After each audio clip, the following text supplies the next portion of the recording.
Okay, page number 3. Setting a proper motivation with 3 points: refuge field, Buddha field, and the purpose of this practice. Refuge field: visualize Buddha Shakyamuni, His Holiness the Dalai Lama, and all the Buddhas and Bodhisattvas in a space in front of us. And how you visualize them, that makes the whole difference. You visualize them as so loving, caring, embracing. The way and the manner in which the mother, looks at her only child with total focus, affection, attention, and embrace.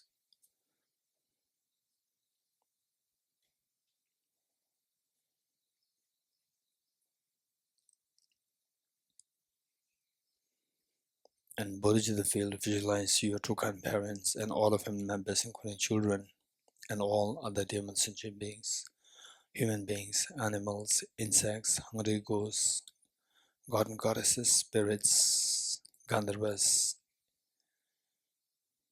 and all the trillions and trillions of the creatures in the ocean, in the wilderness. Everyone is included. The manner in which they are suffering is all because of their ignorance. The way and manner in which we suffer because of ignorance, they also suffer because of the ignorance.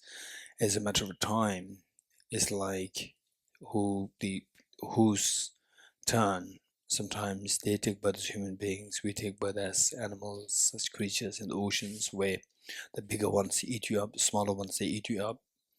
And at times we take birth as human beings. This is like by rotation.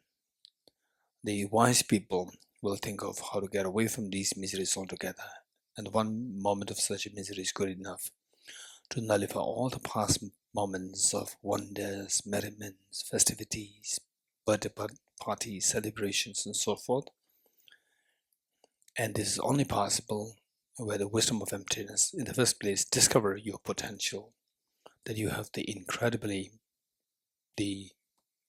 precious treasure of the Buddha nature within us, which, when consummated in the awakening, manifests in the form of you becoming fearless and infinite, the experiencing infinite happiness for yourself and for all the demon sentient beings. The way and manner in which the Prince Siddhartha, he succeeded 2,500 years ago, just an ordinary prince, and then discovered the wishing to benefit all the sentient beings. He went and left the palace and in search of the path as a solution to be taught to all the beings, and finally he found this. So we also have that potential. So this desire that to learn from the example of Buddha Shakyamuni, and today we have His Holiness the Dalai Lama, and the text that we are studying, Arya Nagarjuna's text in Praise of Dharmadhatu, to awaken our Buddha nature, or to discover our Buddha nature, and the means to discover the Buddha nature. With this aspiration, now let us turn to page 3, and as we read, there are 3 ways of reading the verses or the passages. One, where your minds are scattered and the words flow. The second version of doing that, the words flow and the minds not just scattered, but the minds of the flowing, the meanings. The words are flowing in the meanings of the words, with the meanings reflected. And number 3, where the words flow, the meanings reflected, and the experiences invoked. And the third version, to do the recitation in the form of third version, it requires somebody to have really studied, reflected, and meditated upon on these points for many years. Only then we can expect to have the third version with the experiences invoked as you read the verses. So where the third verses is possible, then the real transformation takes place within us, and that you become somebody who everybody else should revere to, and somebody who sees you as the somebody who others seeks you as the guiding light to enlightenment. So with this mind, as we do this practice, imagine that you are leading this practice, and all the sentient beings, including your parents, family members, children, and everyone is joining you. And to spread great compassion, you taught immaculate Dharma to dispel all perverted views. To you, the Buddha Gautama, I pay homage. And to spread great compassion, you taught immaculate Dharma to dispel all perverted views. To you, the Buddha Gautama, I pay homage. And to spread great compassion, you taught immaculate Dharma to dispel all perverted views. To you, the Buddha Gautama, I pay homage. And also that as we recite this, that today, if you are somebody who is more like the sociologist or somebody who thinks about the world, we see that in this world, of course, there are individuals meaning like on our level, where people they're trying to make a difference in their own communities for the world. But on the same high level, we see that it is His Holiness the Dalai Lama. The majority of the leaders, they're only about their own seats, they're only about their own parties and so forth, not really think about the world. On the global level, we see that it is His Holiness the Dalai Lama who really thinks about the world, where we're going wrong and how to fix this problem. All this we see that His Holiness is the one on that level. He's the only one who is thinking about the world. So today long life day puja happening for His Holiness. So whatever we do every day, let us not just leave it on one day long life puja, but every day we keep in mind that enlightened beings like His Holiness who only thinks about the world, each one of us, that they live long and that they have good health and their visions may not meet with the deterrent factors. Instead, they thrive in the world and be respected by everybody in the world on the national level, on the international level, UNO level. So this is what we have to include in the prayers. So with this in mind, page 4. I go for refuge until I'm enlightened to the Buddha, the Dharma, the Sangha. By my accumulations through the practice of giving and so forth, may I become a Buddha to benefit all sentient beings. I go for refuge until I'm enlightened. By my accumulations through the practice of giving and so forth, may I become a Buddha to benefit all sentient beings. Okay, as before we read the Tibetan form of the refuge and bodhicitta, I'm going to just quickly explain the word-to-word meaning of this. And if you already know this, well, good. If you don't know this, you can just make a note. So that's your copy. This book is your copy. You can make your own notes there. And okay. And in some cases, people say that making notes on the text, this is too disrespectful. And if that is not the case, where, for example, say you have to get less 2,000 rupees from somebody, then as a reminder note, you would not use this book. That is disrespectful. Or say you have to remember something like, oh, I have to go for shopping, so I have to buy this. Then you make the note on these books. This is totally disrespectful. Whereas to know the meanings, you write the meanings of the words there. This is not, instead of being disrespectful, this is being respectful, because you make the notes. That note itself becomes a part of the text. That becomes a part of the very valuable text. So therefore, sometimes people, when they go into too rigid way of thinking, and then they think that everything is wrong. So whatever is before, you have to keep it like this. No, in fact, these are all later developments. For example, like all this, even this book also is a compilation of many sources.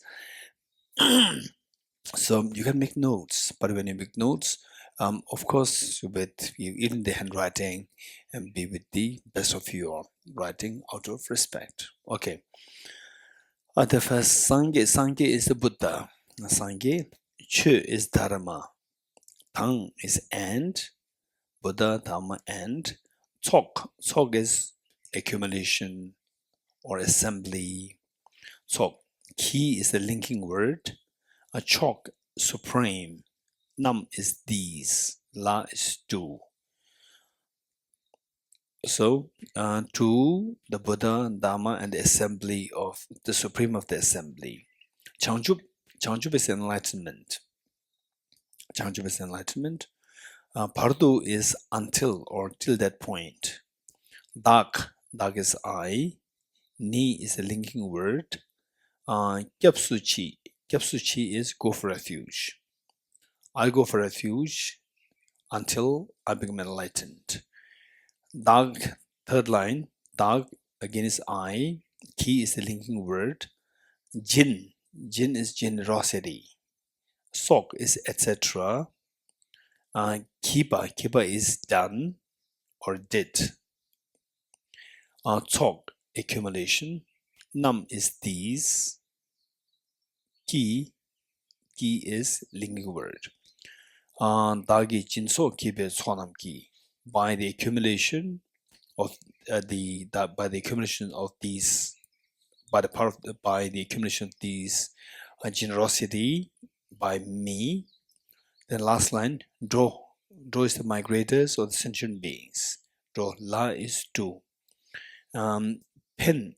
Pen is to benefit. Chir is for the sake of benefiting, in order to benefit. Sangye. Sangye is Buddha. Drupa. Drupa is accomplish, attain. Shok is may. May I attain Buddhahood for the benefit of sentient beings. Okay, with this knowledge of the meaning, let us recite the verse together. Sanje juda zoge jo nam lai chanju padu dane yabzu che dage jinso kebe so nam ye chola benjire sanje jubare sho sanje juda zoge jo nam lai chanju padu dane yabzu che dage jinso kebe so nam ye Tola benjire sanje dubare shu, sanje juda zoge chonamla, chanjo badu dane yabzo che, dage jinso kebe sonamge, tola benjire sanje dubare shu.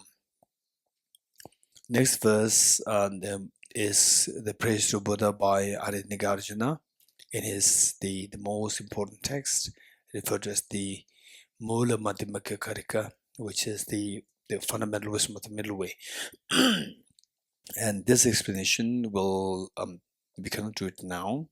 This is the very intricate. It involves the requirement for us to learn the concept well. Only then the meaning can be explained. For that matter, we need some volunteers to remind me towards maybe the 6th or the 7th day of this retreat. Anyone who wants to volunteer to remind me to explain this verse? Not now.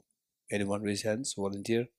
One, Venupendula, and here, Lamale, your name, Pekka, and Madhavji for one more. Okay, here, the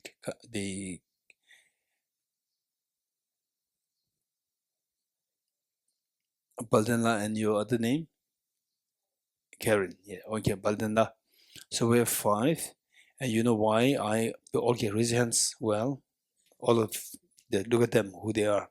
Not half, up. Okay, to identify them. You know why?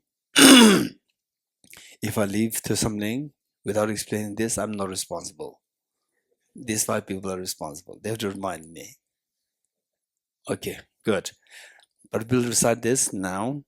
This is like, if you understand this verse And on a daily basis, if you reflect on this, and every time you reflect on this, but with a little bit of understanding of this, you see that you have a sense of being the rewarded, that every day you feel that this is so profound, this is the meaning of my life.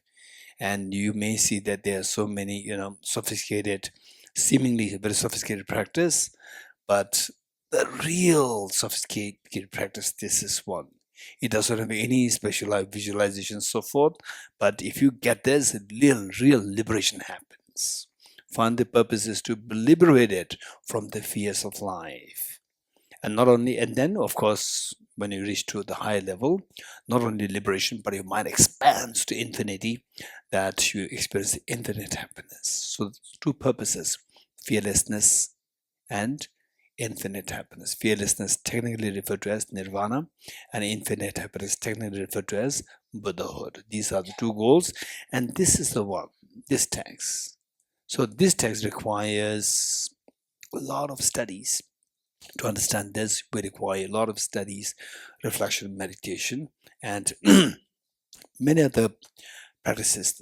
We don't really require much studies. Just give instruction, a simple instruction. You follow this, and then once in a while you can consult your teacher to see if you're going to proper track. That's it. But this one really requires a lot of studies. And is there anybody from NMC one, Tenzi Piala? Anyone else here? Geshe double NMC, and Samuli here. So we see that those people who did NMC were not in the master's course, batch one. They will tell you, and Carl, no, NDC 3. Okay, so and Tinshindala, not one. Okay, we met before NMC 1. Yes, okay. So we have many of the seniors. The point is, if you ask them, then from them you will get to understand that, okay, so it's not just like the getting some instructions and you meditate. No, so where you get instructions, simple the instructions, and then for a short period of time, and then you continue meditating on this. Of course, they are not wrong. There's nothing wrong in it, but finally the point is that you should be liberated from the fears of life. And the wisdom of emptiness is the only liberating path. And later on, you will learn about it. Later on, main course of the retreat, we'll come to learn how the wisdom of emptiness alone is the liberating path. And all the other things like bodhicitta meditation, that is so precious. Bodhicitta is like, say, a very enthusiastic mother who makes things happen to her child because of love. But what actually should happen is that the child should actually move. So what makes you move towards nirvana, Buddhahood, and so forth is this wisdom. So without this wisdom, no matter what other practice that you do, yes, you have attainments, realizations, and spiritual feats, like ability to fly and so forth, walk on the water and so forth, but they do not mean anything. Your mind will not be liberated. Your mind will continue to suffer. It's a matter of time that you fall, climb, fall. This is just a matter of the fluctuation in the life, ups and downs of life in samsara. Without this, so therefore, this is, in fact, we are here to one in Praise of Dharmadhatu, the text which Arya Nagarjuna wrote, to awaken to discover your potential inside. What we said is everybody has this potential. The everybody is not only the enlightened Buddha Shakyamuni, His Holiness the Dalai Lama, Arya Nagarjuna, and so forth. Everybody, you and I, each one of us, we have this potential. Even somebody who is anti-Buddhism, anti-religion, even that person has the seed of perfection. Only thing is that it is being obscured. There's obscuration there. We need to discover that it is there within me. And then that why it is not manifest is because of the obscuration. And the next is how to uncover, how to remove these obscurations. So that is what we are learning from this class. So with this in mind, and I'm not too sure how, to what extent, how deep we can go into the concept about the wisdom of emptiness. Um, but let's try our best, because we have 10 days, and then 10 days we have like 3 sessions every day for teaching, and then 1 morning practice plus 2 group discussions and 1 optional group discussion is happening. So with this in mind, and let's try best, and in case, but don't expect that in 10 days that you get everything. So in 10 days what you get is that, and those of us who already are into these studies, you have so these studies can help us to invigorate what you already have learned. And those who are new here, this is like the key. You get some key or some like the synopsis of the concept, and then as you leave you see that, okay, now I know where to go, I know which direction to go. At least you get some directions, you get a compass to go where you have to go. So what kind of studies you do, what kind of practices do, in case you're interested to get away from the fears of life. By the way, tell me, how many of you are interested to get away from fears of life? Okay, all of those who raise your hands, just from those who raise your hands, who is serious. I'm very serious. And if you're very serious, there's no choice other than to study this text.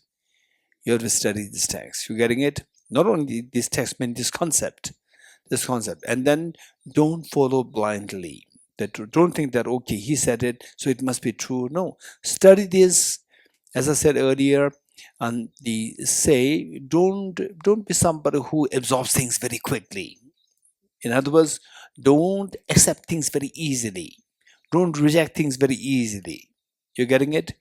When somebody offers you something, don't accept it easily, don't reject it easily. Keep them with you, and then subject them to analysis later on, and to see if it makes sense to you. When you become really expert, for example, say if I tell you 2 plus 5 equals 10, is it correct or not correct? 2 plus 5 equals 10. Not correct. If you're not good in mathematics, you're not sure. I'm not sure. Yes, it is. Yes, it is. 2 plus 5 equals 10. Okay, he said it did, but I'll not trust him. Right? I don't know whether he's right or wrong, but still I'll not trust him. I'll keep with me 2 plus 5 equals 10. Later on, I'll check it. You getting it? So you don't accept it easily, don't reject it easily, keep the information with you. And then when you really become expert in mathematics, like, and can you think of anybody who is good in mathematics? For example, like the Stephen Hawking, who is a theoretical physicist with mathematics as his ground. So they say when you reach to his level, then 2 plus 5 equals 10. No way, you reject it. You're getting it? At that point, when you're very confident, strong, you reject it. Otherwise, don't be too early to reject, don't be too early to accept. Okay, so this should be our basic attitude towards learning and towards growing. Okay, with this in mind, let us read the following. In dependent origination, there is no ceasing, no advancing, no annihilation, no permanence, no coming, no going, no separateness, no sameness. I prostrate to the consummate Buddha, the supreme among all teachers, the one who taught this peace which is freed of elaborations. I prostrate to the mothers of the hearers, the Bodhisattvas and the Buddhas, which through the knowledge of all lead hearers seeking pacification to complete peace, which through the knowledge of past causes those helping migrate to achieve the aims of the world, and through the possession of which helps subdue and expand a variety of teachings. The one who has transformed into the reliable guide, motivated by altruism to benefit sentient beings. the teacher, Sugata, and protector to you amid frustrations, the one who has eliminated the web of conceptualizations and is endowed with the divine bodies of the vast and the profound, who eternally shines for the forever noble light rays, to you the Buddha make prostrations.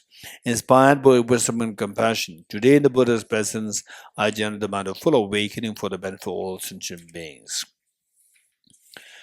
Okay, I'll quickly explain this mantra, the meaning of the mantra now.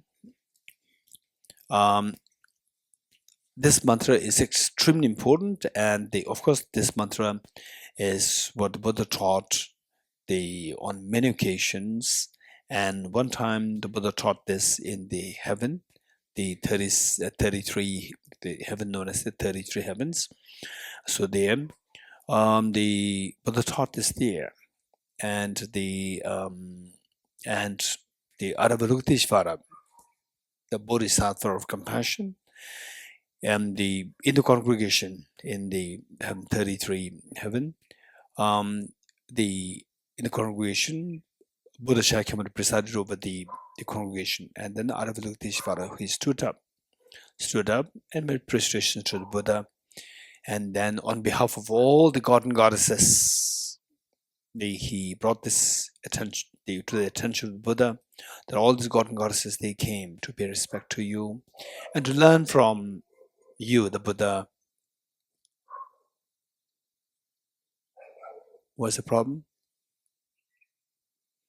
Okay, those at the back, can you hear me?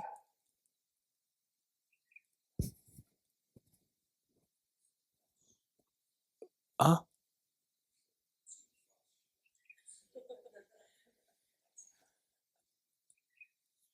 Okay, is it too fast? Huh? Is it too fast? I can't do anything. Let me try. Okay, let me try. I'm already 56 now. Don't expect me to change like these young people. 56 means that pays whatever they pay. Okay. So therefore, His Holiness's hopes always lies in the younger ones. Older ones already, their brain's already hardwired. Right? Speech is determined by brain. The speed, fastness, and the what?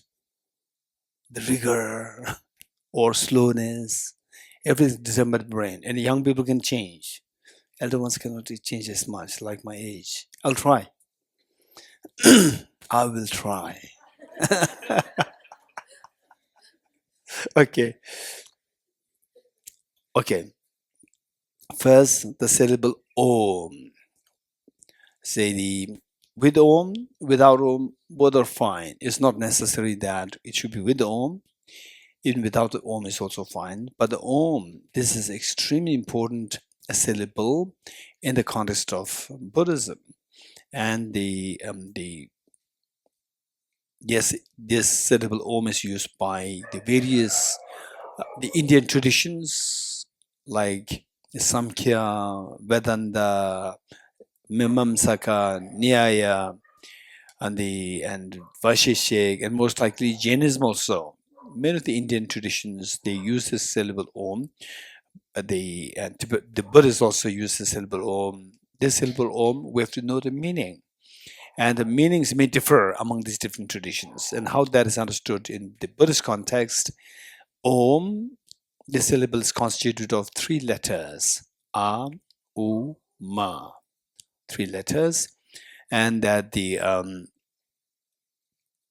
these 3 letters, they symbolize the body, speech, and mind of you, of us, and the body, speech, and mind of the enlightened ones. These 3 letters, they symbolize the body, speech, and mind of us, unenlightened ones, as well as the enlightened ones. And as we recite this, it should remind us that finally, when you say, may I become Buddha for the benefit of all sentient beings, when you say, may I become Buddha, Buddha doesn't mean Buddhism. Buddha means awakened one. We are learning how to be awakened. And say, how many of you have went through nightmares, fears in your dream? Raise your hands. At least once in a while. Raise hands. And how many have no understanding what is fear in dream? Raise hands. Never. Okay. Geshe-man, never. Okay. Others, we all have some experience of fear in dreams, right? And when do these fears stop? When? Stop completely. When? Huh? From the retreat. Right. Anyone else? Right. So they're already polluted by the learning, right? Okay. Anyone else? Those who mind not at the polluted, mother already polluted from the Narendra studies. Anyone else? Okay. How do you get away from the fear that otherwise you had in your dream? How to come out of this completely? Anyone? No one. Everybody's influenced by philosophy. When you wake up, okay. In other words, when you wake up, you the, you also speaking fast.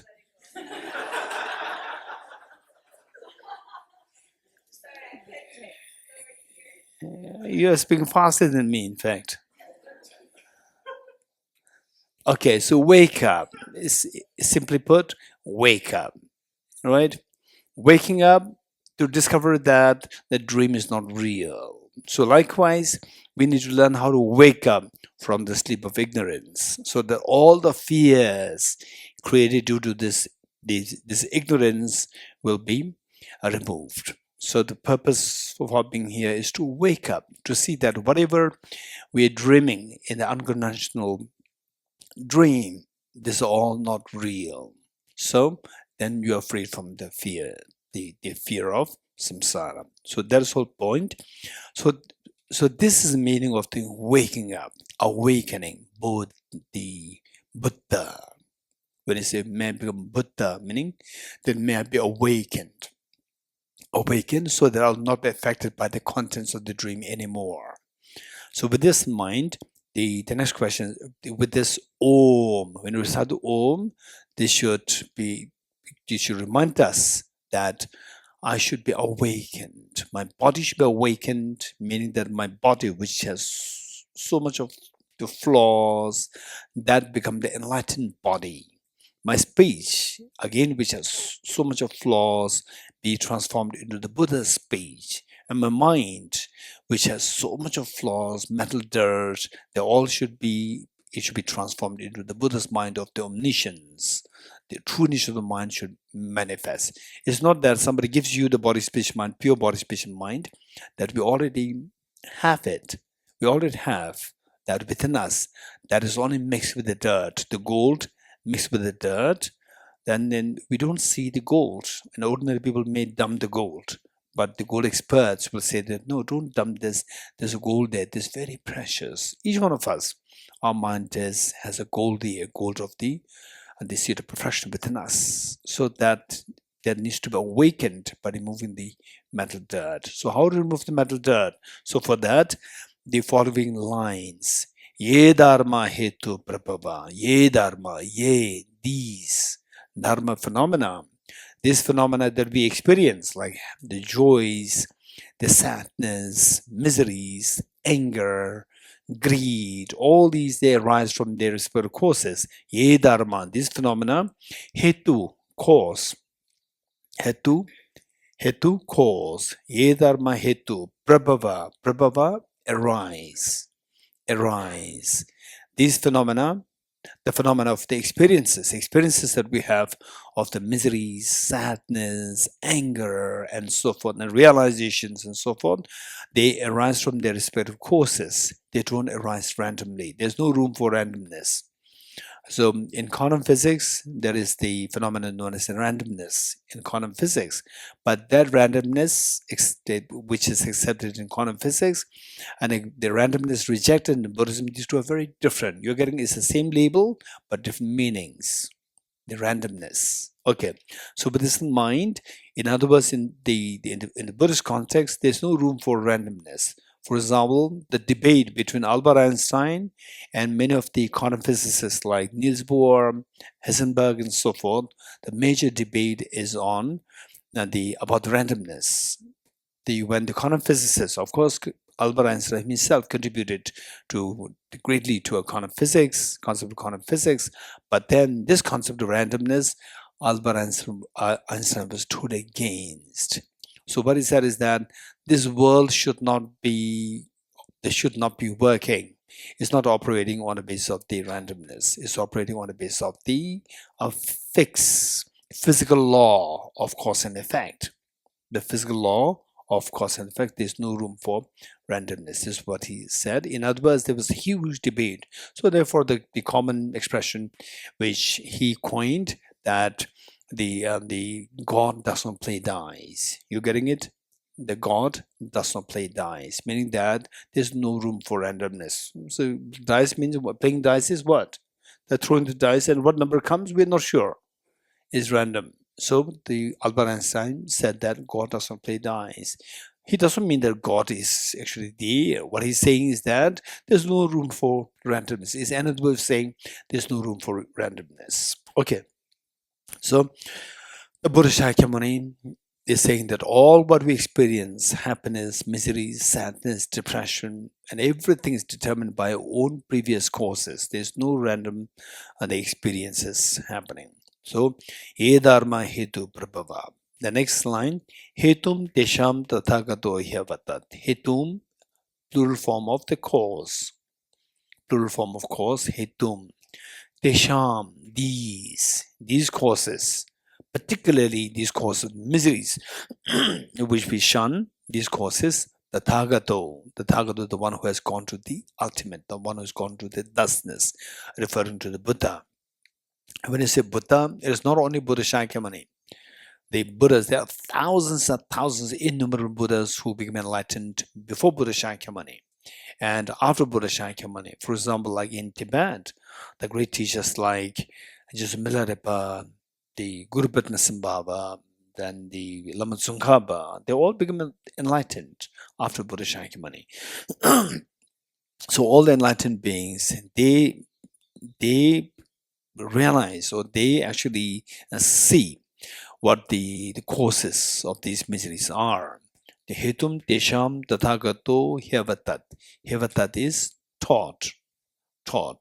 What these causes are, the causes of the miseries are, is taught by the Tathagata. Third line, tesham chayo, tesham, again these, chayo is whatever of these causes, tesham chayo nirodha. Nirodha is a cessation or bringing an end, stopping whatever of these causes of the miseries. Evam, the last line, evam is thus, and the evam in the Buddhist Tantra, this word evam in English it simply means thus, therefore, thus. But in Tantra, this word evam, this word encapsulates complete the understanding of the whole sophisticated tantric practices, all encapsulated within these two, the syllables evam. Okay, so it's just a little bit different. Here it simply means thus. Thus, vadi is again taught. Mahashramana, Maha is the great, Shramana the seer or the saint. Mahashramana, Yeswaha. Yeswaha means is established thus, is established. In short, the meanings given below, all phenomena arise from causes. The causes are taught by the Tathagata. The cessation of the causes as well is taught by the great seer. Okay, let's say this together 3 times.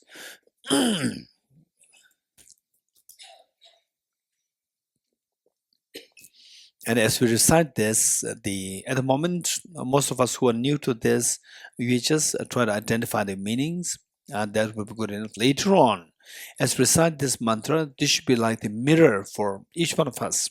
Mirror to see how to fix what's the problem with your mind. Every day, every morning, we use mirror to reflect, to see what's your face.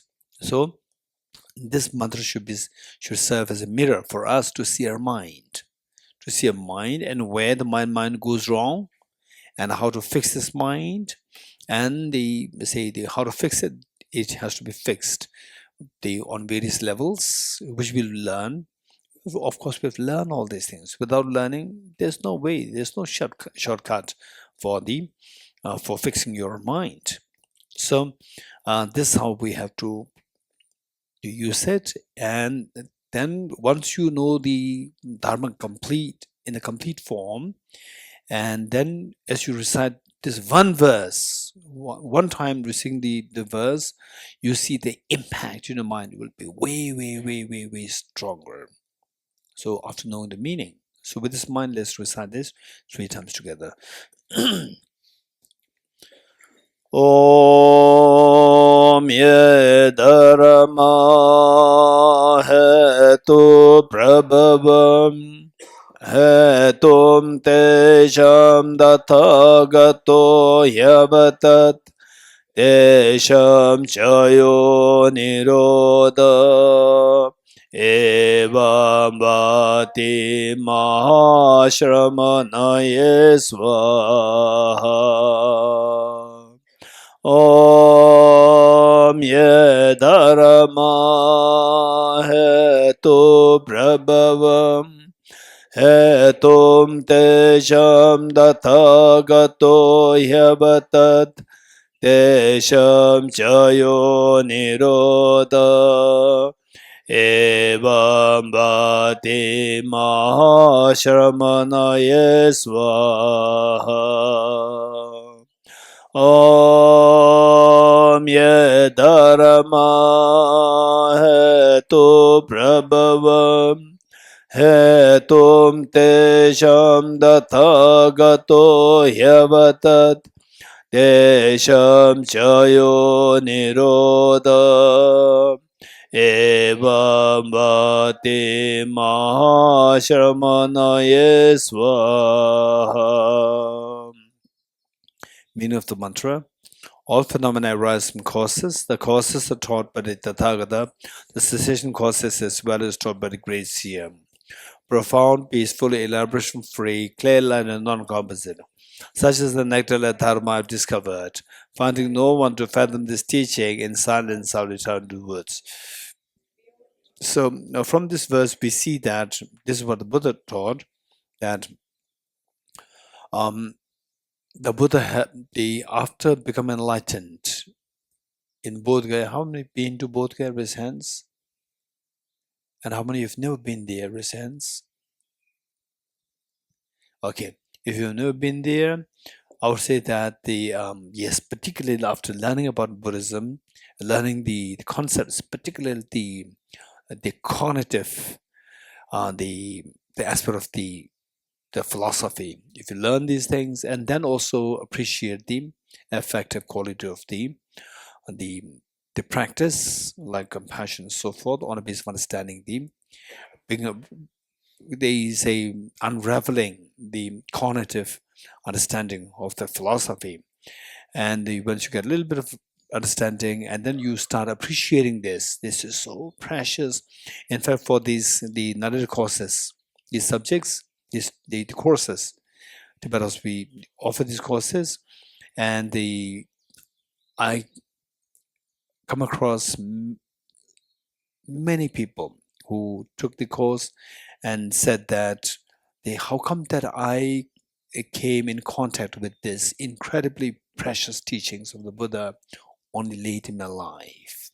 So many people come on, which means that they start to see the Buddha's teachings very differently, something so profound, not just something nice, but extremely profound, which they really wish that they came across this teaching early in their life, meaning during their youth, during their young age, so that by now, after when they reach the age 30s, 40s, 50s, and that they would have, the experience will be much, much deeper.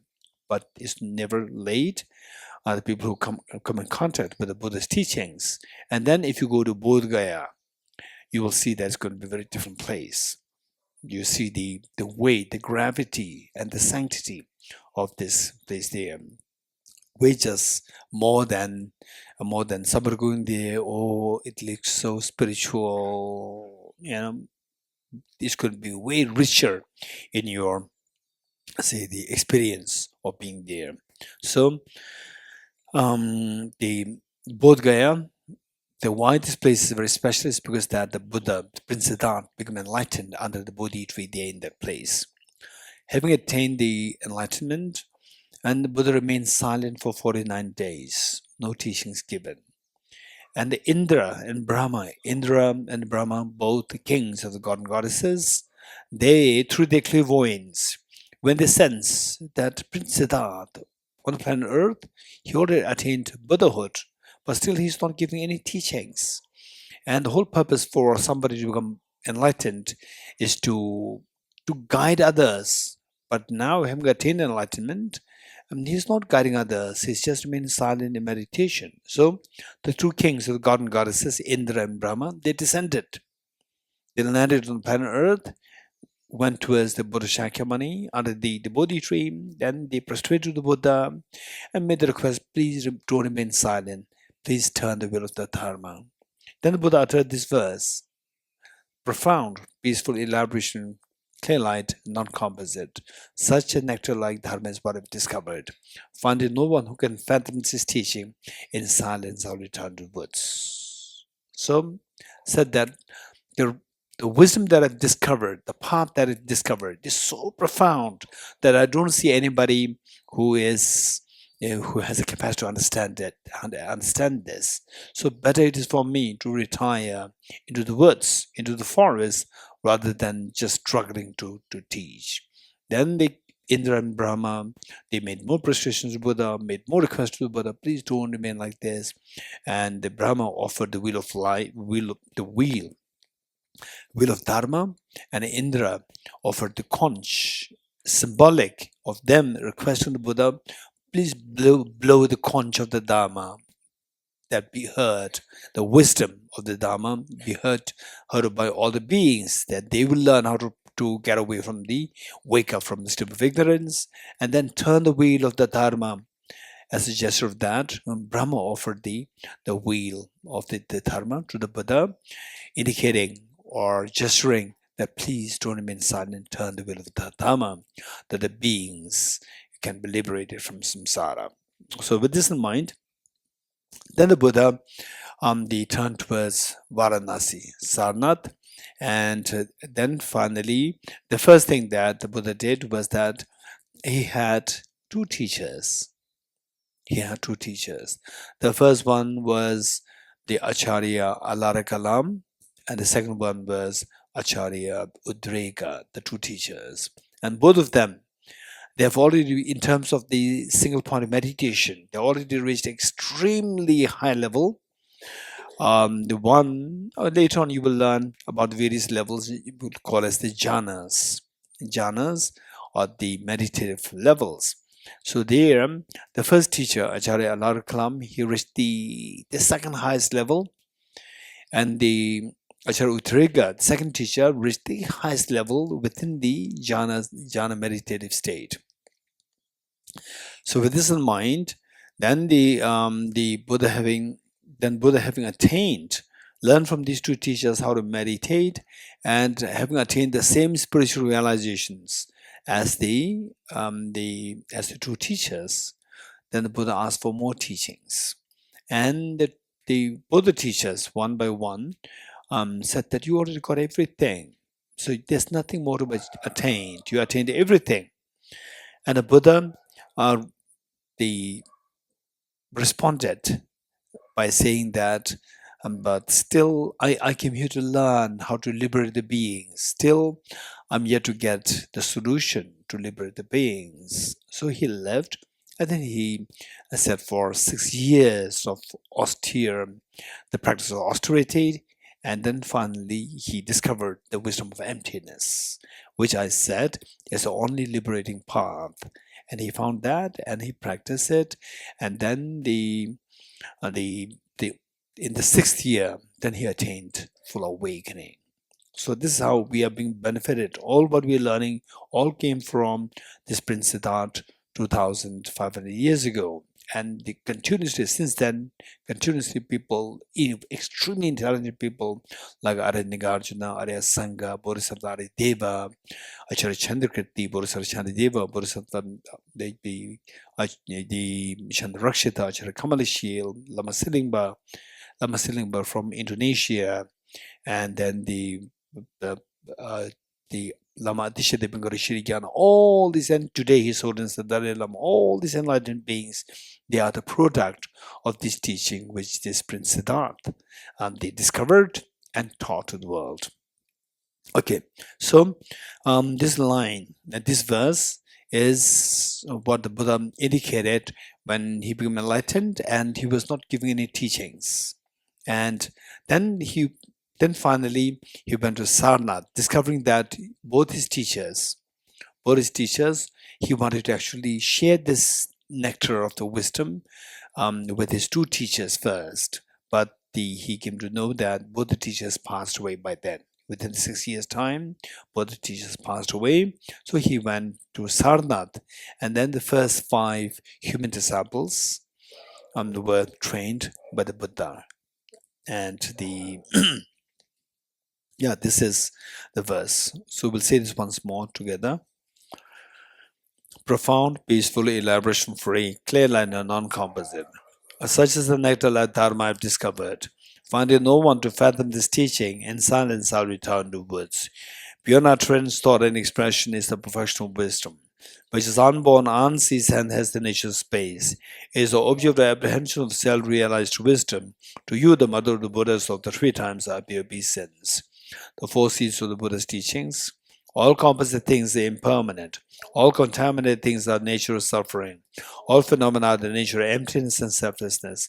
Transcending soul is peace.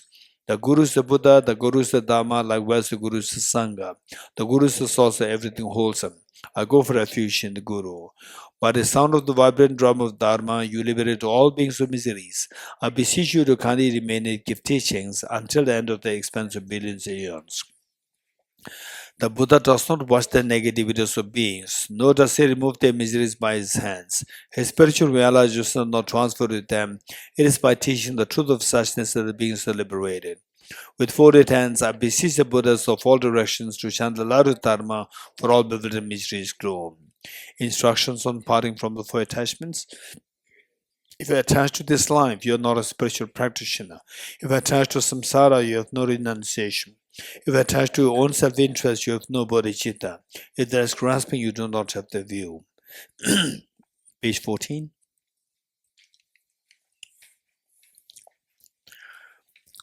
Praise to Shakyamuni Buddha.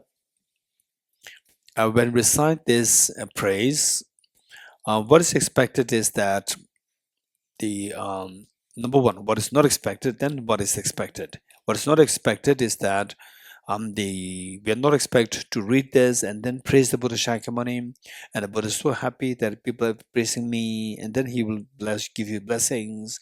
This is not the idea. This is extremely childish, small children's, the thinking. So instead for Buddha, whether he praise or no praise, no difference for him. He's like an extremely loving mother, and whether the child praise the mother or not praise the mother, there's no difference to the mother. Whatever you do, whether you praise, you just being scornful of your mother, mother loves you continuously. This is reality. But the point is that then why do we have to do this daily? Is that identify what is expected now is to identify what are the qualities on the basis of which the Buddha is praised. Identify these qualities and see if you have some of these qualities within you. If not full, the similitude of these qualities, if they are within you, just see if you have these qualities. If you do find that these qualities are there, rejoice and see how to nurture them further. Of course, seeing these qualities within you, we are not expected to become arrogant. Instead, they should inspire us, give you encouragement that I too have these qualities and I need to nurture them further. If you don't have this, if you see that you don't have these qualities, never mind. No doubt we have the seeds of these qualities because we have the Buddha nature. Everybody has his Buddha nature. So knowing that these are the qualities on the basis of which somebody becomes enlightened, I too, given that I also have these seeds, if not the full-fledged qualities, but the seeds I have to Buddha nature, and I like to germinate these seeds and become enlightened myself for the benefit of other sentient beings. So this is what is expected. Okay, and this is amazing. For example, like the Buddha, when he was born, just the day when he was born, how many of you, day when you're born, you start walking? Huh? Right? Or you said that I'm here to save the world. Anyone? Or you cried? Day when you're born, cried? Most likely cried, right? And you may not remember. We don't remember, but we can conjecture that we cried. If you don't cry, somebody will slap you. Why slap you? To make you cry, so that you breathe properly, right? Your lungs are protected. But the Buddha did not cry. He started walking. And he uttered these words that I came here to save the world. It's amazing, right? So if we, today, this age, in your 20s, 30s, 40s, 50s, 60s, if you make I came to save the world, people say, who are you? Right? But a 1-day-old child says that I came to save the world, people will be surprised. Amazing, wow, right? So how we are born, we all cried, right? And there's another boy, another child who was born day 1 old, start walking and said that I came to save the world. That's amazing. Okay, with this in mind, let's read this together. Praise to Shakyamuni Buddha. To the founder, the endowed destroyer, the one gone beyond the four destroyer, completely perfected, full awakened being, perfect in knowledge and in good conduct, Sugata, know the world, supreme God of human beings to be tamed, teacher of gods and human beings, to you, the completely and fully awakened one, the endowed transcendent destroyer, the glorious conqueror, the subdued from the Shakya clan, are prostrate, make offerings and go for refuge. When, O supreme amongst humans, you are born on this earth, you paced out 7 strides, then said, I am supreme in this world. To you who are wise, then I prostrate. With pure bodies, form supremely pure, wisdom ocean like a golden mountain, fame that blazes in the 3 worlds, winner of the best, Lord, to you I prostrate. With the supreme science, face like a spotless moon, color like gold, to you I prostrate. Dust like the 3 worlds are not, incompatible wise one, to you are prostrate. The Savior having great compassion, the founder having all understanding, field of merit with the qualities like a vast ocean. To you the Tathagata I prostrate. The purity that frees from attachment, the virtue that frees from the lower realms, the one path, the sublime pure reality, to the Dhamma that pacifies the prostrate. Those who are liberated and also show the path to liberation, who only feel qualified with realizations, who are devoted to the moral precepts, to you the Sangha are prostrate. Do not commit any non-virtuous actions, perform only perfect virtuous actions, subdue your mind thoroughly. This is a teaching of the Buddha. A star, a visual aberration, a flame of lamp, an illusion, a drop of dew or a bubble, a dream, a flash lighting a cloud, see conditioned things as such. Through this marriage may sentient beings attain the rank of all-seeing, subdue the 4 faults, and be delivered from samsara's ocean, perturbed by the ways of aging, sickness, and death. Okay, page 31. Sorry, 29. Heart Sutra. This is extremely important. The question that we're discussing about waking up from the sleep of ignorance, page 29, waking up from sleep of ignorance. And the Buddha emphasizes majority of the Buddha's teachings is on how to wake up from the sleep of ignorance. And the waking up, they say the Buddha's teachings, many of the teachings were given as the preparation preliminary to how to getting to the waking up from the sleep of ignorance, the preliminary teachings, and then the actual process of waking up.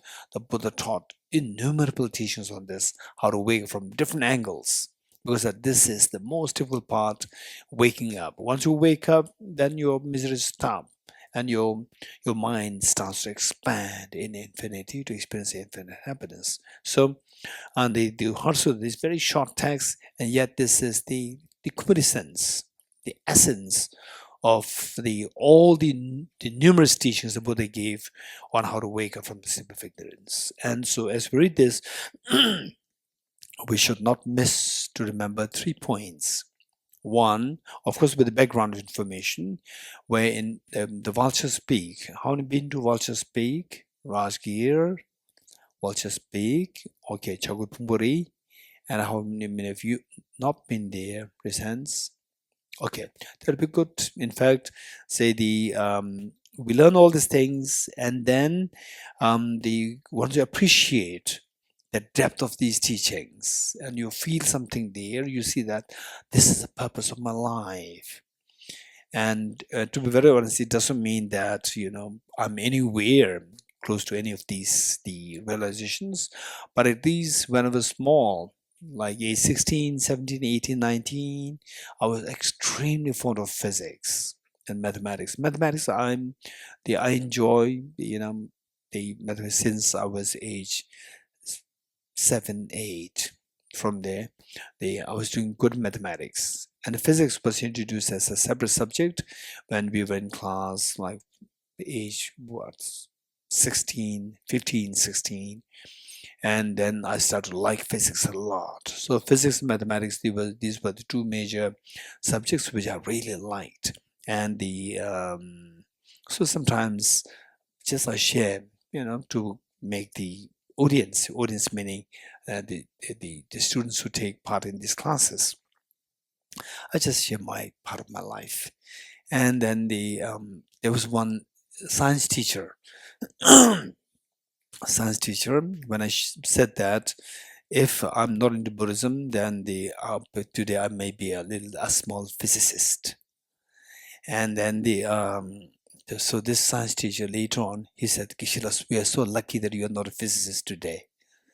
Okay, so what I'm saying is that, from my personal experience of last, now I'm 56, all these many years, I see that what is real most meaningful thing in my life is the wisdom of emptiness.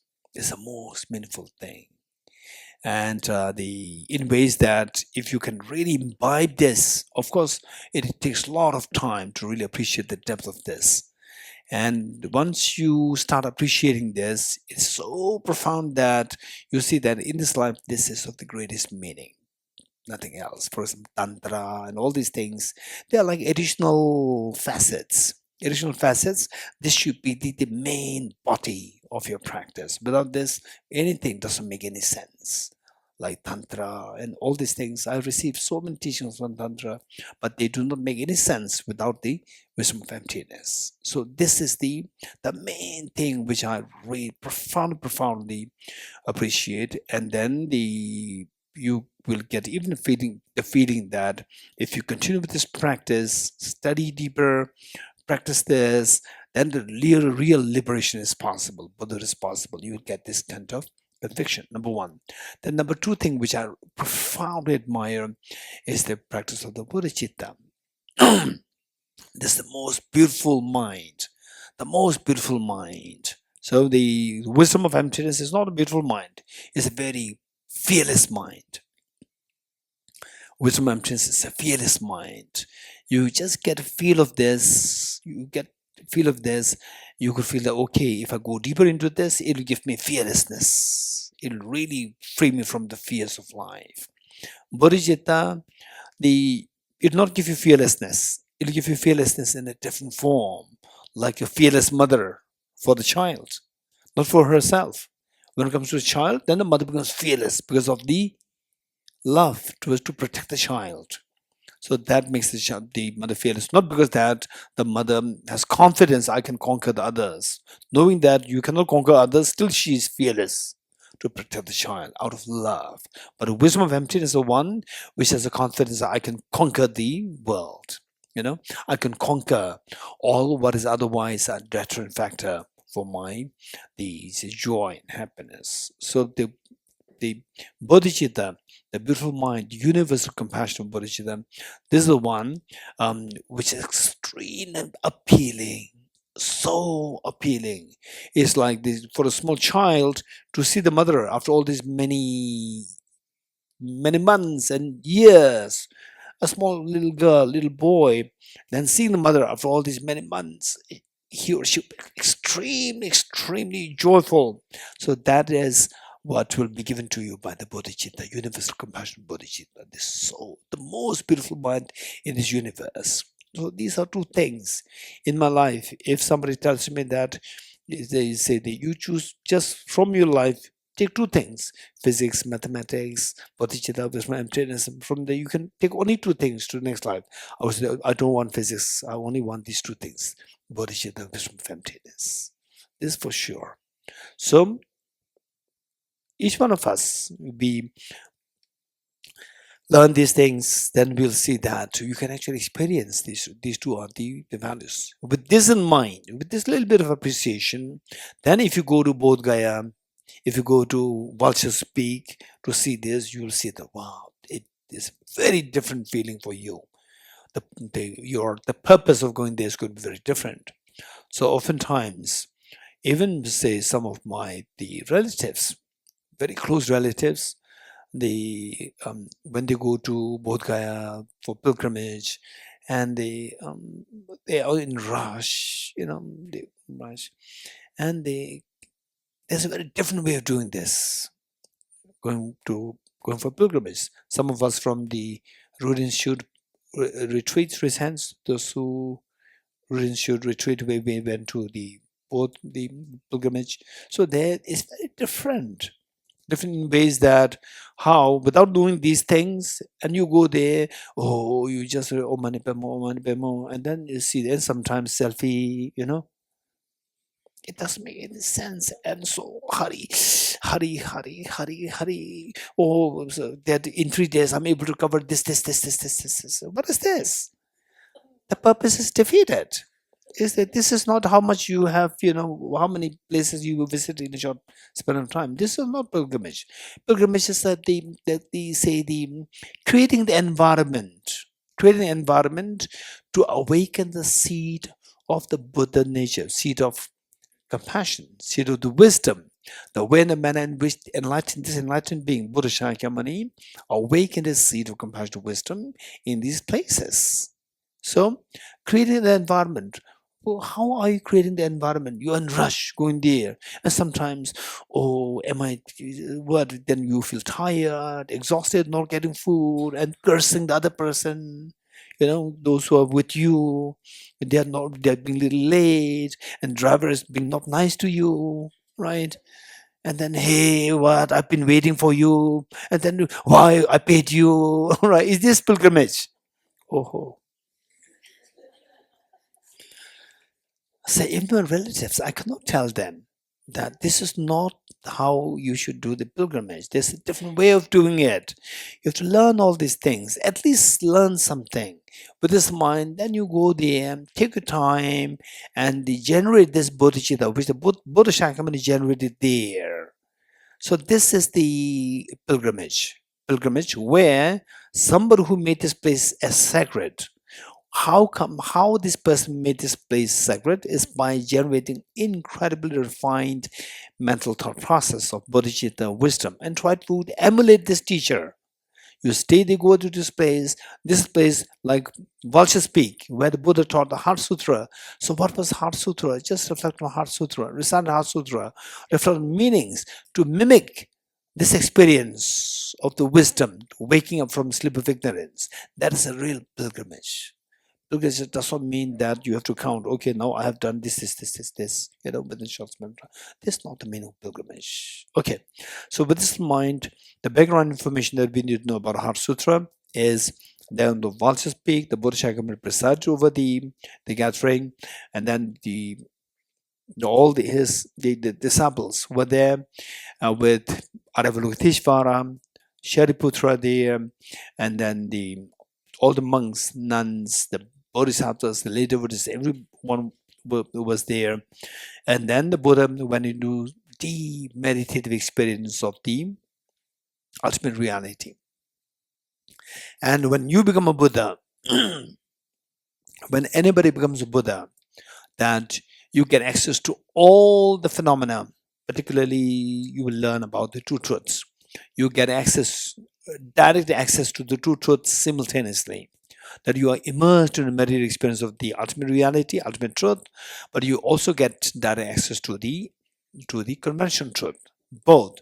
But for the ordinary people like us who are not the Buddha yet, for us, you can have direct access only to one of the two truths at a time. You cannot have direct access to both the truths simultaneously. So the Buddha, Prince Siddhartha, having become Buddha, given that he's attained this full enlightenment, he had access to two truths simultaneously. So while immersed into the meditative experience of the ultimate reality, he then inspired Shariputra, blessed Shariputra, inspired Shariputra to stand up to ask question to Avalokiteshvara. Then Shariputra stood up, made prostration to Buddha Shakyamuni, turned towards Avalokiteshvara and asked a question. So, what we should not miss while we recite the Heart Sutra? 3 points. Number 1, what is the question asked by Shariputra to Avalokiteshvara? Number 1. Number 2, what is the response given by Avalokiteshvara to Shariputra? Point number 2. Point number 3, what if we practice as taught by Avalokiteshvara in response to the question asked by Shariputra, what benefit we get? These are the 3 points not to miss as we recite the Heart Sutra. Okay, quickly. The first point. What's the first point?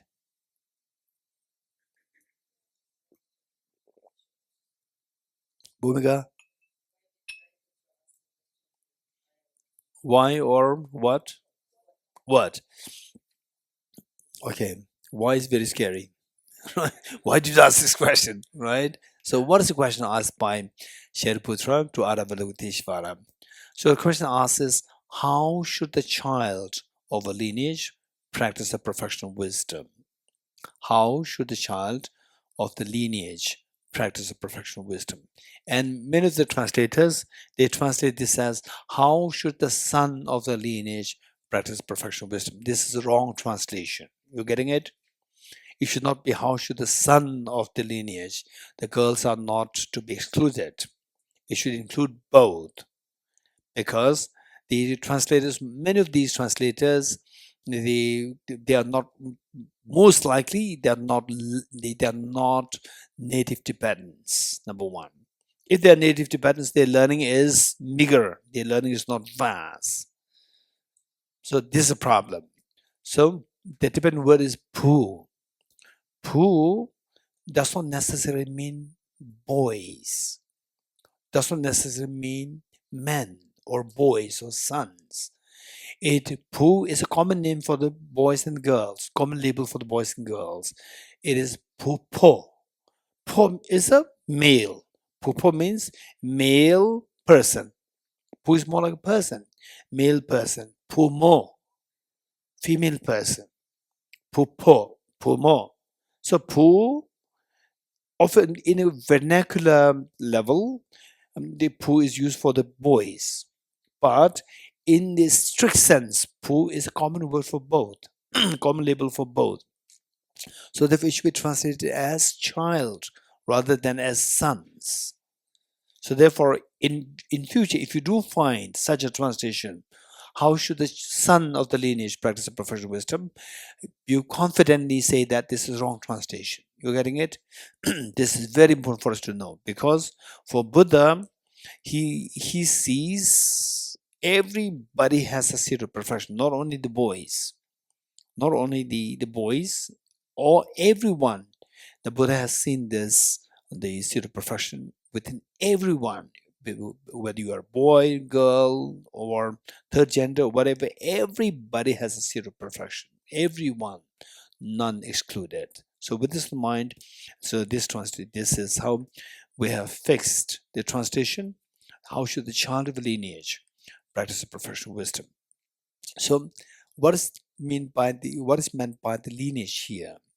Lineage, say in the olden times, even today, still the remnant is there. In the olden times, the son of the kings, they're considered very important. Why? Even if the child is just like age 2, 3, 4, 5, they're considered as way more important than the most brilliant minister. So why is this child considered very important? Why? Anyone? Quick? Huh? Quick. Why? Because he is going to become the king, the most powerful person of the kingdom. So therefore, he is considered very important. And so therefore, in a way, he's holding the lineage of the king. Yes? So which lineage is more important? Becoming king is more important, becoming Buddha is more important. Becoming Buddha is more important. How many of you are holding the king's lineage? Raise hands. No one. King's lineage? You're from the king's lineage. I did not ask both. I asked whether you're holding king's lineage. You don't know, right? Okay, which means not. Which is more. But don't worry, even if you are not holding the lineage of the kings, we can hold the lineage of the Buddhas. Becoming a Buddha, you can benefit all the sentient beings. King, you can hardly help even your subjects. You're busy accumulating wealth for yourself. Most of the kings. You're getting it? So, which is more important, the lineage of the kings or lineage of Buddhas? Lineage of Buddhas is way more. There's no comparison. And each one of us, although we are not holding the lineage of the kings, but no doubt we can become the lineage holders of the Buddhas. And how to become the lineage holders of Buddhas? By when you make the commitment that I will become a Buddha. You're getting it? May I become a Buddha. So this young boy, because he's going to become the king, so therefore he is the lineage holder of the king. So when you say, may I become Buddha for the all sentient beings, you become the lineage holder of the Buddhas. You're getting it? Which is the best of the lineage, which is the most important of all the lineages.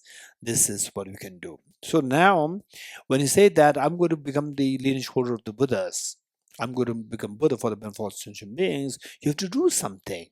You have to do something. What should you do? You have to wake up. Buddha means awaken one. You have to wake up from the sleep of ignorance. How to wake up? By how to wake up? This is the question asked by Shariputra Avalokiteshvara. How should the person who made the commitment that I will hold the lineage of the Buddha, how should that person become a Buddha? How should that person learn to wake up from the sleep of ignorance? How should the person practice a perfection of wisdom? That wisdom, the wisdom to wake up from the sleep of ignorance. Then point number 2. Avalokiteshvara then went into detail to explain how to wake up from the sleep of ignorance. All these detailed explanations are given. Then number 3. What is the number 3? What's the purpose, right? What benefit we get if we practice the wisdom as taught by Avalokiteshvara in response to the question asked by Shariputra. So, what benefit we get? So, Avalokiteshvara went further to explain what benefit we get. It is like when we get out of the nightmare, you are freed from the fears of nightmare. You agree? So, this wisdom will free us, will give us the fearlessness, number 1. Number 2, that this wisdom is the entry gate to all the past Buddhas, the present Buddhas, and the future Buddhas. If somebody wants to become a Buddha, this is the only entry gate. There's no second gate. There's only entry gate. You have to realize the wisdom of emptiness. Without this, there's no entry to the Buddhahood. All the past, the present, and the future Buddhas, they use this wisdom of emptiness as an entry gate to attain the liberation. Okay, this is what we're studying from here. And it has nothing to do with, for example, people say, even just yesterday at the airport, here landing at Gaggle Airport. There's one gentleman there. From there I could see that he is into Tibetan Buddhism for some time. And then he also sensed. Then he came closer to me and said that, "Are you Gelok?" I said, "No, I'm a Buddhist." You're getting it? "Are you Gelok?" I said, "No, I'm Buddhist." You're getting it? So, the Heart Sutra, at the time of the Buddha, there's no Gelok Sakya Kagyu Nyingma, right? There's all later developments. So, if you really want to liberate it, forget about Gelok Sakya Kagyu Nyingma. Forget about these things and go into this, the teachings of Buddha directly. You're getting it? This will make sense to us. Okay, so with this mind, let us recite the Heart Sutra together. I prostrate to the Arya Gem.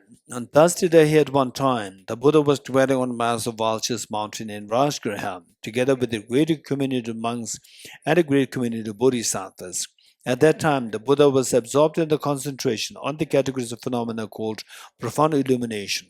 Also at that time, the Bodhisattva, Mahasattva, Avalokiteshvara looked upon the very practice of the profound illumination of wisdom and beheld those five aggregates also as empty of inherent nature. Then, through the power of the Buddha, Venerable Shariputra said this to the Bodhisattva, Mahasattva, Avalokiteshvara: how should any child of the lineage who wishes to practice the activity of the profound professional wisdom train Avalokiteshvara said this to the Venerable Shariputra: Shariputra, any son of the lineage or daughter of the lineage wishes to practice the activity of the profound professional wisdom should look upon it like this, correctly and repeatedly, beholding those five aggregates also as empty of inner nature. Form is empty, emptiness is form. Empty is no other than form. Form is also no other than emptiness. In the same way, feeling, discrimination, composition factors, and consciousness are empty. Shariputra, likewise, all phenomena are empty, without characteristic, unproduced, unceased, stainless, not without stain, not deficient, not fulfilled. Shariputra, therefore, in emptiness there is no form, no feeling, no discrimination, no composite factors, no consciousness, no eye, no ear, no nose, no tongue, no body, no mind, no visual form, no sound, no smell, no taste, no object of touch, and no phenomenon. There is no I element and so on, up to and including no mind element and no mental consciousness element. There is no ignorance, no extinction of ignorance, and so on, up to and including no aging in death and no extinction of aging in death. Similarly, there is no suffering, origination, cessation path. There is no exalted wisdom, no attainment, also no non-attainment. Therefore, because there is no attainment, bodhisattvas rely on and dwell in the perfection of wisdom, the mind without obscuration and thus without fear. Having completely passed beyond error, reached the end point of nirvana, all the Buddhas who dwell in the three times also manifestly completely awaken to unsurpassable, perfect, complete enlightenment in alliance with the perfection of wisdom. Therefore, the mantra of the professional wisdom, the mantra of great knowledge, the unsurpassed mantra, mantra equal to the unequaled, mantra that thoroughly pacifies all suffering, should be known as truth, since it is not false. The mantra of the professional wisdom is declared: Yatha Om Gade Gade Para Gade Para Samgade Bodhi Swaham. Shariputra, the Bodhisattva, Mahasattva should train in the profound professional wisdom like that. Then the Buddha arose from their concentration and commanded the Bodhisattva, Mahasattva, Avalokiteshvara, saying, well said, son of the lineage. It is like that, it is like that. One should practice a profound professional wisdom, just as you have indicated. Even the Tathagatas rejoice. The Buddha having thus spoken, Venerable Shariputra, the Bodhisattva, Mahasattva, Avalokiteshvara, those surrounding the entirety, along with the world of gods, humans, asuras, and gandharvas, were overjoyed and highly praised that spoken by the Buddha. Yata Om Gate Gate Paragate Parasamgate Bodhisvatyata Om Gate Gate Paragate Parasamgate Bodhisvatyata Tha Om Gate Gate Paragate Parasamgate Bodhisvatyadam Om Gate Gate Paragate Parasamgate Bodhisvaha. By the teachings, three supreme jewels possessing power of truth, may in and outer hindrances be transformed, may they be dispelled, may they be non-existent, may they be pacified, may all negative forces opposed to the Dharma be completely pacified, may the host of 80,000 obstacles be pacified, may we be separated from problems and conditions harmful to the Dharma, may all our unjumps be in accord with the Dharma, may auspices of perfect happiness pervade this place now. Okay,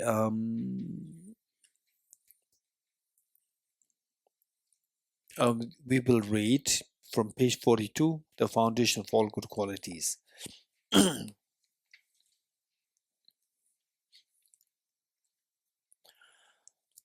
foundation of all good qualities, this is like the roadmap. Thus far, what we did is more like we created the preliminaries, preparing ourselves to follow the journey.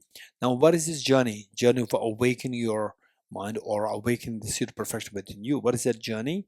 The blueprint for this journey or the roadmap is this text, the foundation of all good qualities. Only 14 verses, and yet extremely condensed and very clear. The clarity is there, and the meanings are so profound, so the complete, holistic, composed by Lama Tsongkhapa. Let us read this together by the factual meanings. The foundation of all good qualities is a kind and perfect pure Guru. Correct devotion to him is the root of the path. By clearly saying this and applying great effort, please bless me to rely upon him with great respect. Understanding that the precious freedom of this rebirth is found only once, is greatly meaningful and is difficult to find again.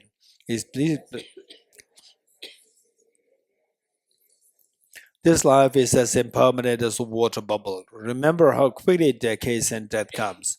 After that, just like a shadow follows the body, the results of virtues or non-virtues come and follow. Finding firm and definite conviction in this, please bless me always to be careful, to abandon even the slightest negativity, and accomplish all virtuous deeds. Samsaric splendors are unsatisfying and unreliable. Seeking them is a door to all suffering. Recognizing these shortcomings, please bless me to generate a strong wish for the bliss of liberation. Led by this pure thought, mindfulness, alertness, and great caution arise. The root of the teaching is keeping the breath emotion vows. Please bless me to accomplish this essential practice. Just as I have fallen into the sea of samsara, so have all other migratory beings. Please bless me to see this training in Supreme Bodhicitta and bear the responsibility of freeing migratory beings. Even if I develop Bodhicitta, but I don't practice at 3 times of morality, I'll not achieve enlightenment. With my clear recognition of this, please bless me to practice this Bodhisattva vows with great energy. Once I pacify distractions to wrong objects and correctly analyze the meaning of reality, please bless me to generate clearly within my mind stream the unified path of come abiding special insight. Having become a pure vessel by training the general path, please bless me to enter the holy gateway of the fortunate ones, the Supreme Vajra vehicle. At that time, the basis of accomplishing the two attainments is keeping pure vows and samaya. As I become firmly convinced of this, please bless me to practice these vows later. The essence of Vajrayana, by practicing with great energy, never giving up the 4 sessions, please bless me to realize the teachings of the Holy Guru. Like that, may the Gurus who showed the noble path and the spiritual friends who practice it their long lives, please bless me to pacify completely all outer and inner hindrances. In all my lives, never separate from perfect Gurus, may enjoy the magnificent Dharma by completing the qualities stages of the paths, may accumulate in the Shrita Vajratara. Okay, next we recite the maximum mantra. Maximum verse actually should, instead of mantra, it is a verse. Maximum mantra is a verse. And this verse actually, this praise to Lama Tsongkhapa and on the basis of his teachings. we learn about the emptiness, how to wake up from sleep of ignorance. And this was actually composed by himself.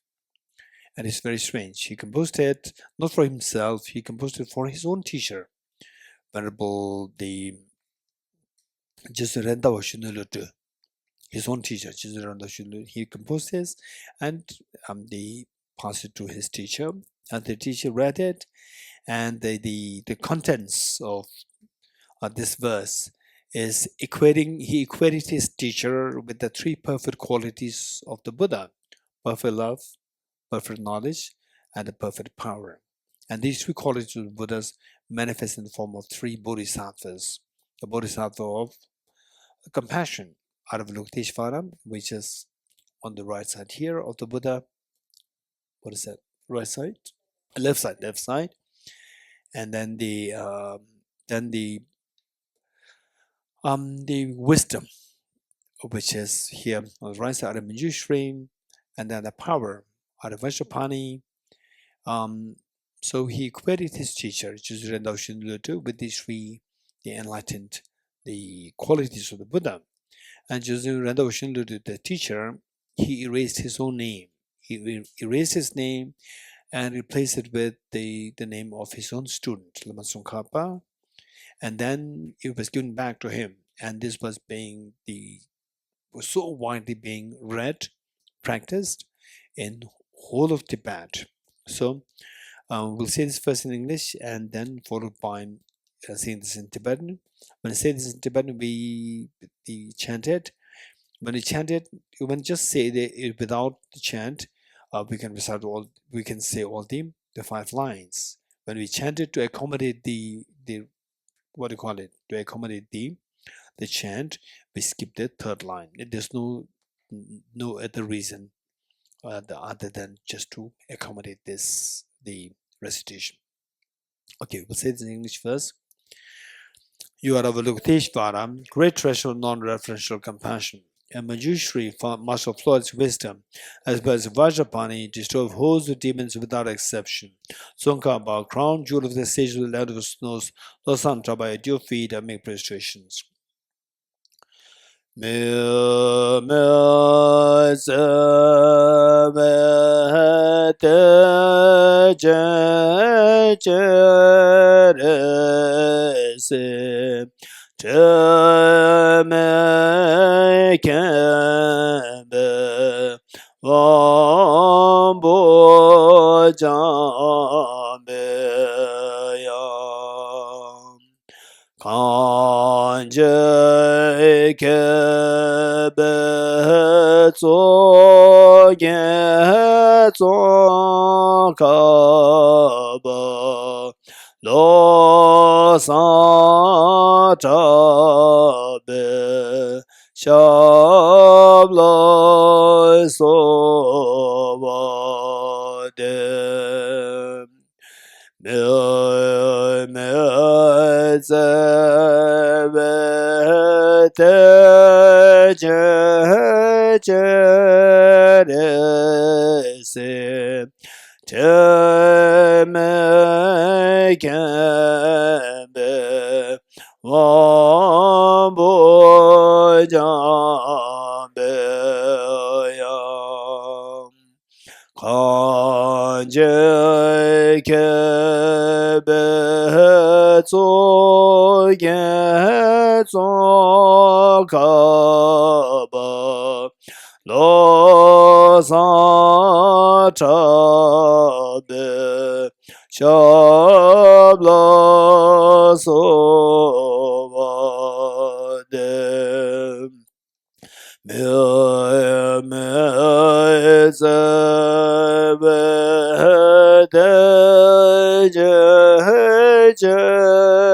re se te me ken be wam bo jam be yam kanje kebe tso ge tso kaba lo Sachabe Shabla Sovade.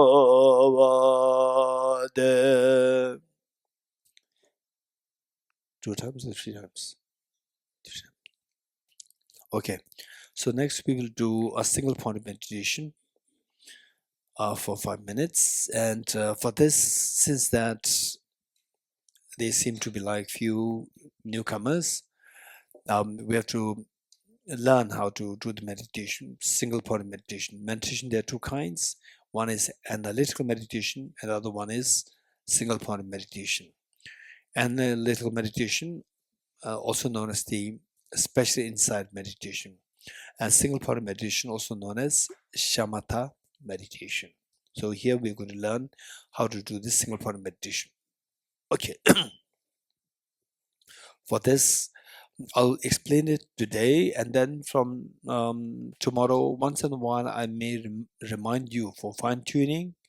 Otherwise, no explanation, no instructions to be given from tomorrow, except for fine-tuning. And today, for the single point meditation, 4 things to keep in mind. 1, the body posture. Number 2, the focal point. What are you going to meditate on? Then number 3, identifying the errors of meditation. What mistakes can we make when we do the practice? Then number 4, how to overcome the errors. How to overcome the errors of meditation. The 4 points. Number 1, body posture, and the cross-legged position, which is the triumph. Some of us, if you have never tried this, you may find it a little difficult initially, and it can be a little painful, but try it. And then when you start to feel the pain, again, relax your legs, and when the pain is gone, again, bring it back. So this is how we practice it. And if you become used to this, it can be extremely good. You feel very comfortable sitting in this position. So how to do that is your left foot on your right leg and the right foot on your left leg. This is how you do this. And you want to do it now. Otherwise, don't force yourself. This is not mandatory. It's not mandatory. Even without this, you can still meditate. So how you sit normally in a cross-legged position, this is also fine. So this is 1 point. Then number 2 is the backbone upright. Backbone upright, you should not sit like this. Sit upright and don't lean against the support. Don't lean against support, sit upright. And whereas if you have knee problem, don't force yourself to sit cross-legged. If you have knee problem, if you have particularly those with knee replacement surgery done, don't force yourself to sit cross-legged. Your health is very important, and make sure that injury should not happen. If you have any back problem, and if you need to risk against the support, take support. Those who have back problem. Those who do not have back problem, the best is not to seek support. Okay. Body upright, and while your body is upright, make sure that your body is flexible. It is not rigid. It is flexible. Then your head tilted forward a little bit, not too much, not too upright, just a little bit forward. And then the most important thing, eyes not closed. Don't keep your eyes closed, keep your eyes half open. Keep your eyes half open, 45 degrees cast down, very naturally open, 45 degrees cast down, and ignore. For example, like this, if you look at me, like this, for example, like this. Don't strain your eyes. Like this. Okay, and then the tip of the tongue should touch the upper palate to avoid excessive accumulation of saliva in the mouth. And say, even with the tip of the tongue touching upper palate, the saliva can get accumulated, but it will be much less, because accumulated saliva can be very disturbing to meditation. And then teeth and the lips in your nasal course, and breathe normally. Don't control your breath. Don't force your breath. Just let it happen very normally. And your Right hand on your left hand, and the two thumbs joining, forming a triangle. The two thumbs standing, joining, forming a triangle. And please place two hands in your lap in a restful state. That is your body posture. This is also known as the Buddha Vajrayana's position. Buddha Vajrayana's meditative equipoise position. Okay, this is your body posture. Number two, what is number two?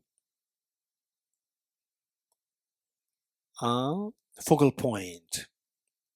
The focal point, what are you going to meditate on? There are so many kinds of focal point, but what we're going to do here is a very simple one and yet very effective. That is just to count the breath, counting the breath. Breath in, breath out. Breathing in and out combined together is one cycle. We do it for 21 times. Breath in, breath out. Again, breath in, breath out. Eyes not closed. I still see that people are closing eyes. Don't close your eyes. Keep your eyes half open, 4 to 5 degrees cast down, and just leave it like this. Okay. If possible, while counting your breath, also visualize a tiny white dot. 2 mm or 3 mm in diameter between the nose and the upper lip. Okay, scratch this position. Scratch it. Don't look at it, just scratch it. Do you feel the scratch? Do you feel the scratch? Don't look at it, just feel it. You feel it. Okay, so what feels is two. Number one, your body touch feels that. Number two, when you say yes, that is your mental consciousness, not your sense consciousness, not your body touch sensation. It is your mental consciousness which says yes. So meditation must be done by this mind which says yes, not the body sense consciousness, not your eyes. It should be your mental consciousness which should be employed to meditate. And some of you may be confused. What is mental consciousness? What is sense consciousness? So this is something we have to learn. Then the next is that okay. So the focal point, two things, multitasking. One is just counting breath, breath in, breath out, cycle one, breath in, breath out, cycle two. Then multitasking, visualizing a tiny white dot between nose and upper lip. These two things should happen together.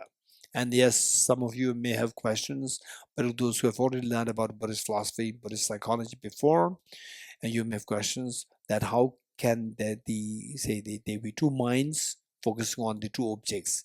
These two things cannot be happening together.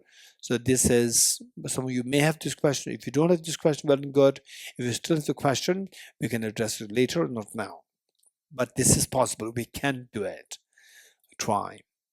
And then it is difficult with the eyes open and then two things happening together. This is not that easy, but try. And then what is number three? Identify the errors of meditation. What mistakes can we make in a meditation? This is so important.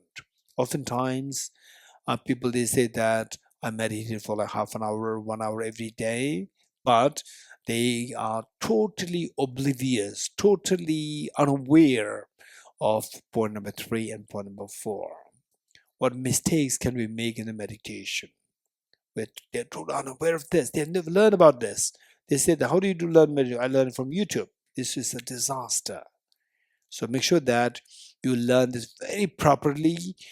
Learning the meditation skills is like you're playing with your mind. When you touch the mind, you have to know how to touch it very carefully. Otherwise, your mind decides whether you're happy, unhappy, stressed, crazy, is all decided by your mind. So when you don't know how to manage your mind well, it's very dangerous that we are playing with the mind, and then your mind can go crazy. Once the mind goes crazy because of wrong meditation, it is so difficult to fix it. So therefore, make sure that you take care of number three and number four. Number three is identify the errors. What errors can we make during a meditation? Two major errors. One is mental laxity, and the other one is mental excitement. Mental laxity is the inactivity of your mind. When the mind is less active than what it should be like, inactivity of your mind, and which means that your mind feels sleepy, drowsy, sinking, lethargic. This is the inactivity of the mind. And the opposite is mental excitement, which is the overactivity of your mind. Your mind reacts more than what it should be, how it should be acting. It is the mental excitement. These two are the two errors. In fact, your mind should be, we should be able to learn the way to say the line of the, say, the maintaining your mind. Say this is a line. If it goes below this, you go into laxity. If you go higher than this, you go into excitement. These are the two errors. So when these two things happen, we are bound to go through one of these two errors. And if it does happen, no need to worry. Go for number 4.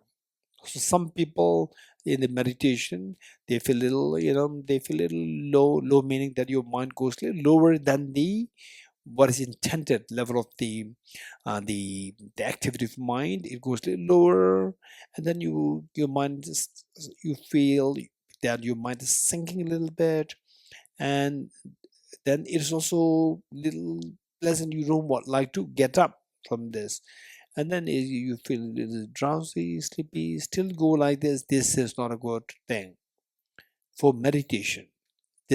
You must wait, you must apply the number 4 when these errors happen. So what is number 4? Applying the remedies to overcome the errors. And the remedies, primarily 2 remedies. One is introspection, and the other one is mindfulness. What is introspection? Say if you have a pet dog, your mind, which should be otherwise meditating, this is like a pet dog. And if your pet dog, and if you see that your pet dog is not where it should be, what should you do? You first go in search of the pet dog. Where is a pet dog? Likewise, your mind is otherwise to be meditating. Instead of meditating, it is distracted or is sleeping. So you have to go in search of your pet dog of the mind. Your mind, to see what your mind is doing.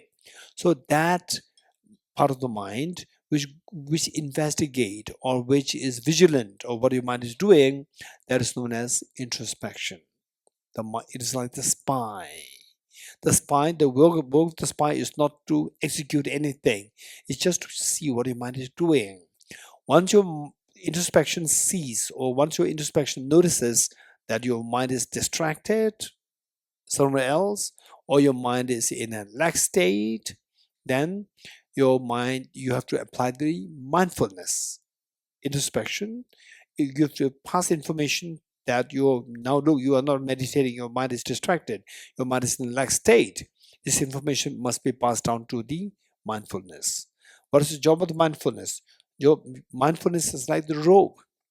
So once you see the dog somewhere else roaming, what do? You tie the dog with the rope, bring it back home, and tie it to the pillar at your home. So likewise, with the mindfulness, once you see, with the introspection, once you see that your mind is distracted or in lax state, then using the rope of the mindfulness, tie the mind with the rope of the mindfulness and bring it home, tie to the pillar at your meditation. Tie there once more. So this is how we apply the 2 remedies. Ready? 5 minutes.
Okay, thank you.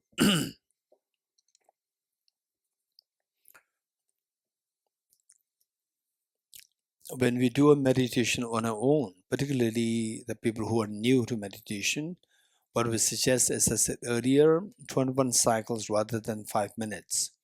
21 cycles of the breath will take you maximum 1.5 minutes and not more.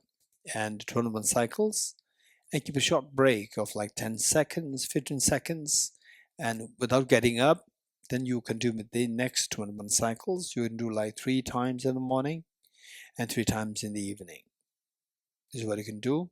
And in group, you can do it for 5 minutes is not a problem, because in group, psychologically, you know that people around me, they're watching me, psychologically, so that it'll keep you more, help you to retain your focus. Whereas when you're on your own, without anybody with you, your mind is too relaxed that it can easily fall prey to going below the line of the intended, the mental activity. You can go below this, which means that your mind can easily become lax, and it can become a habit. So therefore, initially, it is advised to have more number of sessions, but less duration.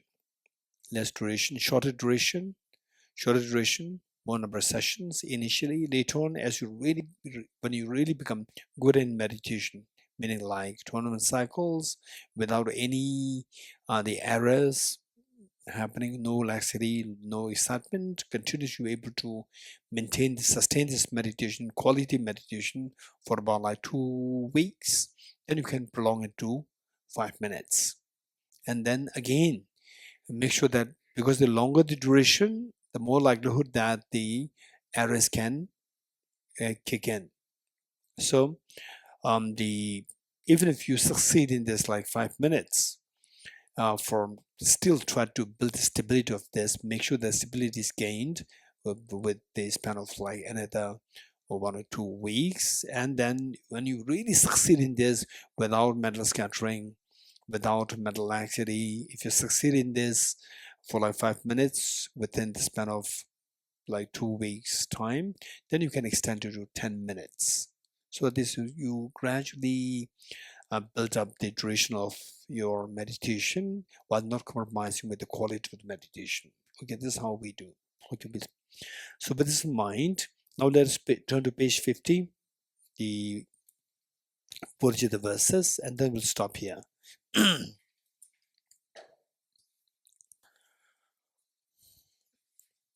This is taking the aspirational Bodhisattva vow, and the most likely from day after tomorrow. Even tomorrow also is possible. It depends on how fast we can go. For sure, from day after tomorrow, we will take the full-fledged aspirational Bodhisattva vow. And when we take the aspirational Bodhisattva vow, it doesn't mean that you should be a Buddhist. You may not be Buddhist, it doesn't matter. And it does not have any commitment. It does not have any commitment. Let me repeat it. It does not have any commitment. If at all you want to be committed, or you want to have some commitment, and then you can make the commitment that from today onwards, I'll try my best to help others. If not, at least I'll not harm others. This much, if you can commit yourself, you're entitled to take the aspiration Bodhisattva vow. And even if you're not Buddhist, it doesn't matter. It's just to awaken the seed of compassion within you, seed of skillful compassion within us. Okay, let's say this first verse 3 times together. Meanwhile, reflect on the meanings as much as we can. I go for refuge to the triple gem. I confess the negativities individually. I rejoice in the virtues of all the beings. I hold the precious Buddha in my heart. I go for refuge to the triple gem. I confess the negativities individually. I rejoice in the virtues of all the beings. I hold the precious Buddha in my heart. I go for refuge to the triple gem. I confess the negativities individually. I rejoice in the virtues of all the beings. I hold the precious Buddha in my heart. Gurus, Buddhas, and Bodhisattvas, please be here to me. Just as previous Buddhas have generated the amount of bodhicitta, and just as the successful dwelling Bodhisattva practices, likewise for the benefit of all sentient beings, I will generate the amount of bodhicitta, and likewise shall too successful train the Bodhisattva practices. Gurus, Buddhas, and Bodhisattvas, please pay heed to me. Just as previous Buddhas have generated the amount of bodhicitta, and just as the successful dwell in the Bodhisattva practices, likewise for the benefit of all sentient beings, I will generate the amount of bodhicitta, and likewise shall I too successful train the Bodhisattva practices. Gurus, Buddhas, and Bodhisattvas, please be heed to me. Just as previous Buddhas have generated the amount of bodhicitta, and just as successful dwell in the Bodhisattva practices, likewise for the benefit of all sentient beings, I will generate the amount of bodhicitta, and likewise shall I too successful train the Bodhisattva practices. Okay, now we'll do the dedication prayer, page 52, 3 verses.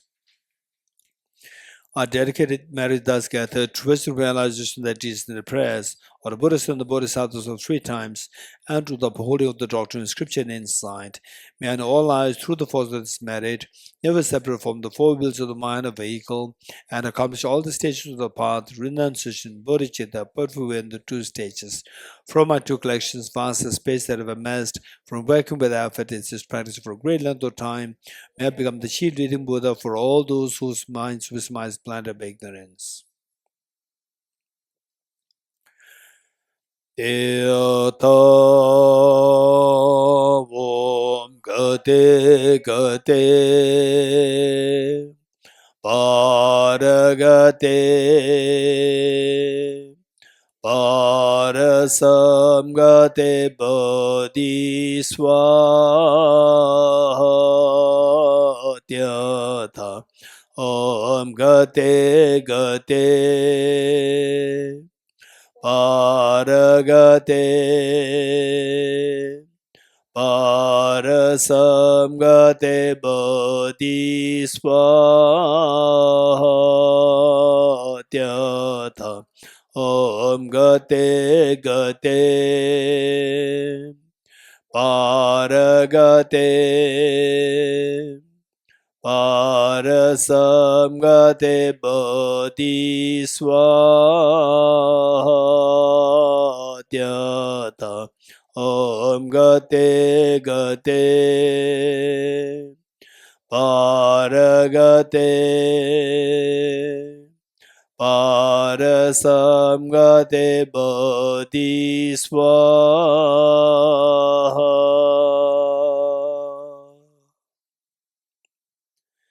Okay, 2 precisions together.